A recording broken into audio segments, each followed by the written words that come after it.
Ibang marites yung imamarites ko sa inyo mga kabebe. Ang imamarites ko po ay maganda.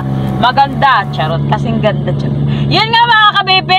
Update na naman po tayo ulit sa mga alagang itik natin na nangingitlog. At ito nga po mga kabebe. Yan po yung mga itlog na yan. Ay ngayong araw po yan mga kabebe. At yan nga ay tumaas po yung itlog ng itik natin. At yun nga ay maybe mga 3 araw o 4 na araw ay itatravel na natin yung mga alagang itik natin. Nakasurvey na po ako at doon na area po ay maganda. Yun nga lang, kahit po may itlog po yung mga alagang itik natin ay kailangan talaga na ilipat na, kasi nga dito sa area namin ay wala na pong makain.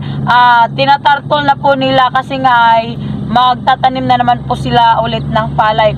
At yun nga, kahit nga ay nang umakyat po yung mga itlog po natin, pero kailangan talaga natin na ilipat ito. At yun ay sure na talaga bababa yung itlog, kasi nga ay mabunog ba ang mga itik, yung ganun. At yun nga mga kabebe, mamumulot na naman po tayo ng puting ginto. At halika na, sabayan nyo po ako mga kabebe. At ito nga't malalaman natin kung ilang ginto ba ang meron tayo sa isang araw.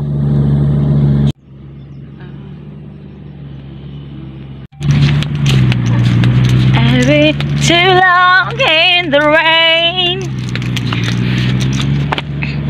At ito nga mga kabebe, ito po yung mga alagang yung mga itlog po ng mga itik natin. At ito nga po yun, dito kasi sa farm mga kabebe, dito sa area ng Kapalayan po natin mga kabebe, kahit po hindi po tayo nagpapakain ng feeds, pero yung shell po ng mga itlog po ng itik natin ay makakapal. Kasi nga po is dito po sa Kapalayan ay malilibre po tayo lahat ng kinakain ng mga alagang itik natin. At sila po ang nagpro-provide po mga kabebe. Maraming kohol, kaya hayop protein. Yun yung kailangan natin para sa mga itlog. Para yung itlog nila mga kabebe ay makapal po yung shell. Napapansin nyo po mga kabebe, pag kulang po ng protina po yung mga alagang itik natin, yung shell po ng itlog nila ay manipis.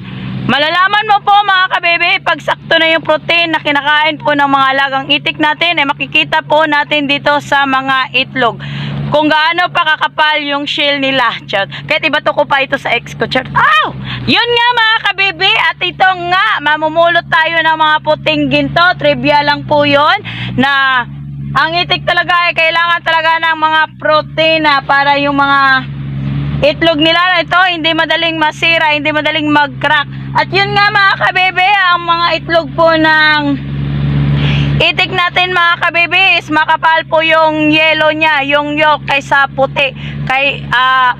Katulad ng example ng itlog ng manok. Yung itlog po ng manok is yung yellow niya hindi masyadong malaki, hindi masyadong makapal. Kasing kapal ng mukha ng ex mo. Yun nga mga kabebe, ang itlog po ng itik ay makapal po talaga yung yolk niya mga kabebe, at dark na magka-yellow. May dark na yellow ba? Charot. At yun nga mga kabebe, marami tayong sinasabi. At ito nga, sinimulan na natin ang pamumulot po ng mga puting ginto.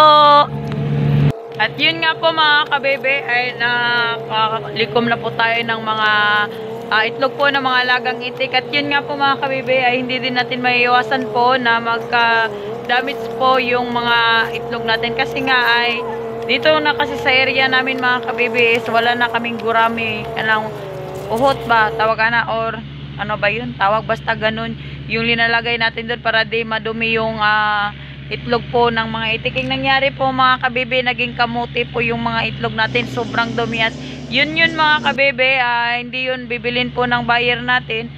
Damage na yun ay sabagay, hindi naman totally na damage, kasi may bibili din naman yan. Yung isang tray po is 150 po, small, large or medium 150 po yung isang tray, kasi nga marumi na siya at hindi na siya kukunin ng buyer natin. At yun nga mga kabebe, marami din yung mga itlog na hindi po bibilhin ng buyer ko po. Siguro mga 6 na tray siguro yun mga kabebe. At yun nga mga kabebe, okay pa rin yun kasi still blessed pa rin kasi nga ay nakalikom pa din po tayo ng mga itlog po ng mga alagang itik natin. At yun nga mga kabebe, ako nga pala yung Duck Girl ng Bukidnon. Thank you for watching!